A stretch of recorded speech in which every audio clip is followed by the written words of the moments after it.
I'll skip the customary, well, I'm back. It's been a long time. Except I just said that. Anyhow, your increasingly crusty, curmudgeonly, and cynical mindfulness psychologist, that's me, Point and Click Productions returns with a new candor and only the vaguest idea of what I'm about to say. So fasten your seatbelts. I'd like to say a few things about what I really think of what's happening in this country, on this planet, to this human race. Now, if you were actually here in person, I'd ask for a show of hands of who would like me to go in a more, intellectual direction versus a more, emotional direction, to put things simply. But seeing as I don't have such a large and responsive crowd that I can shoot out a question and get an immediate response, I'm going to make a decision as to what I think you want.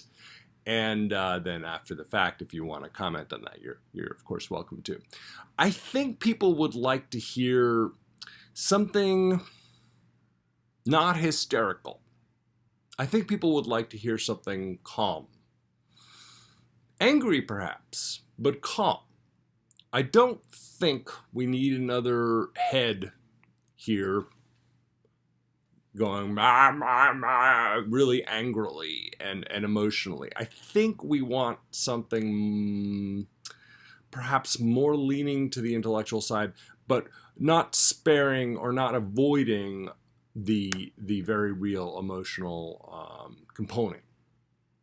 With that preamble, that rambling preamble, I will say that I think we're in trouble.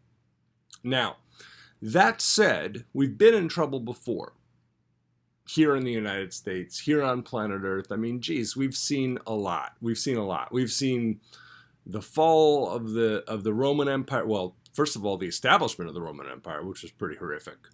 And then the fall of the Roman Empire, which is arguably at least as horrific. And then we've seen colonialism, and we've seen the Black Plague, not in that order, but the Black Plague, then colonialism, okay?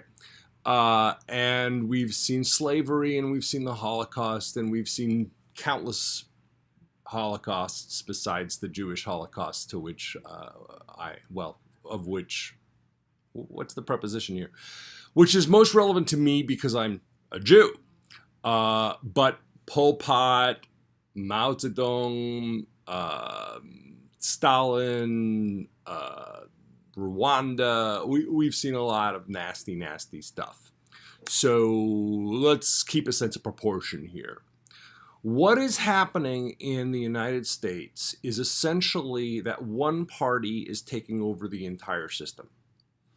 So in my country, there are, first of all, the system forces it so that only two parties can compete.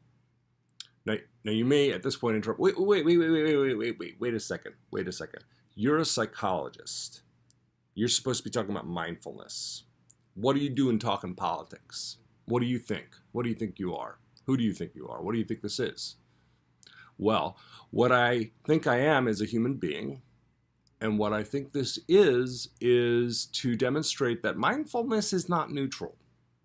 Mindfulness is not necessarily calm. Mindfulness is probably not what you think it is, sir, ma'am, they, you, person.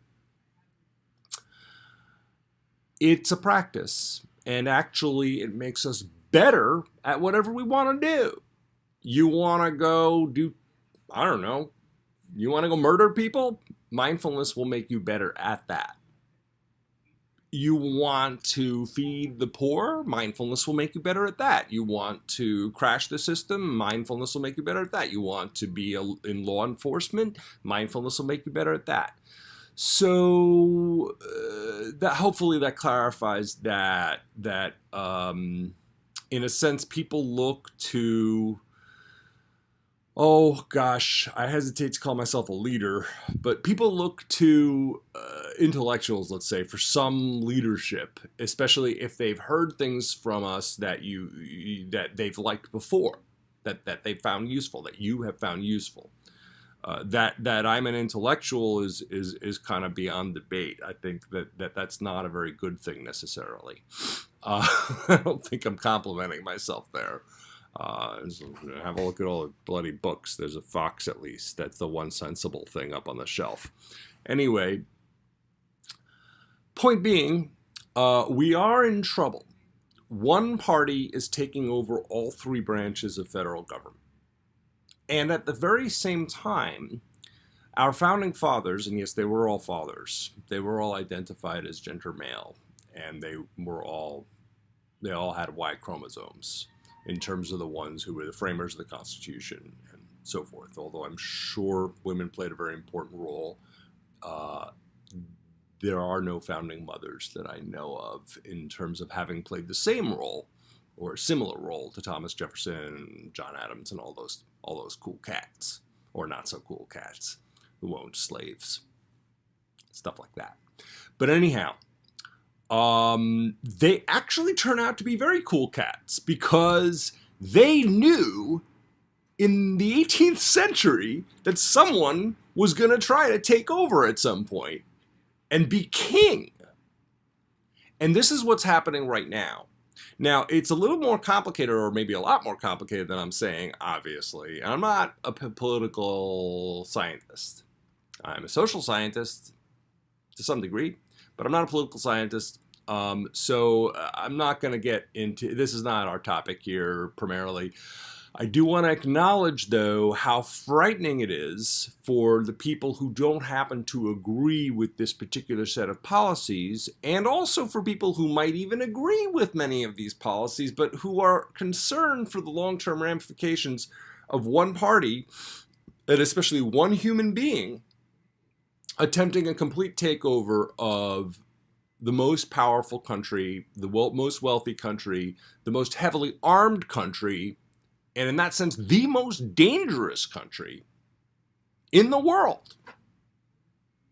So, I think I've given you plenty of rope to hang me with.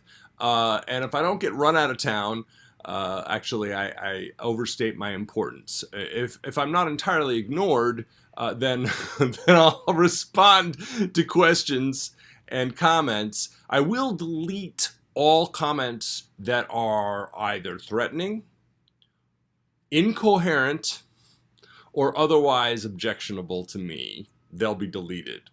Threats will be taken completely seriously, and you wouldn't don't make me angry. You wouldn't like me when I'm angry. Incredible Hulk reference. I don't know. Anyway, talk soon.